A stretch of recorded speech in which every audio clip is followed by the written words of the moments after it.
एक बार की बात है, किसी गांव में मंदिर में देव शर्मा नाम का एक प्रतिष्ठित साधु रहता था। गांव में सभी लोग उनका सम्मान करते थे।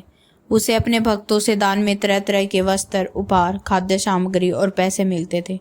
उन वस्त्रों को बेचकर साधु ने काफ़ी धन जमा कर लिया था। साधु कभी किसी पर विश्वास नहीं करता था और हमेशा अपने धन की सुरक्षा के लिए चिंतित रहता था।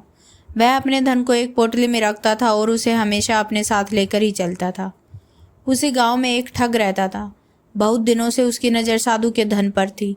ठग हमेशा साधु का पीछा किया करता था, लेकिन साधु उस गठरी को कभी अपने से अलग नहीं होने देता।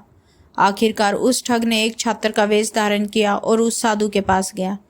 उसने साधु से मिन्नत की कि वह उसे अपना शिष्य बना ले, क्योंकि वह ज्ञान प्राप्त करना चाहता था। साधु तैयार हो गया और इस तरह से वह ठग साधु के साथ ही मंदिर में रहने लगा। ठग मंदिर की साफ सफाई से लेकर अन्य सभी कार्य करता था और ठग ने साधु की खूब सेवा की और जल्दी ही उसका विश्वास पात्र बन गया। एक दिन साधु को पास के गांव में एक अनुष्ठान के लिए आमंत्रित किया गया। साधु ने वह आमंत्रण स्वीकार किया और निश्चित दिन साधु अपने शिष्य के साथ अनुष्ठान में भाग लेने के लिए निकल पड़ा। रास्ते में एक नदी पड़ी और साधु ने स्नान करने की इच्छा व्यक्त की।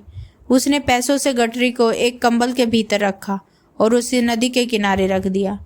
उसने ठग से सामान की रखवाली करने को कहा और खुद नहाने चला गया। ठग को तो कब से इसी पल का इंतजार था।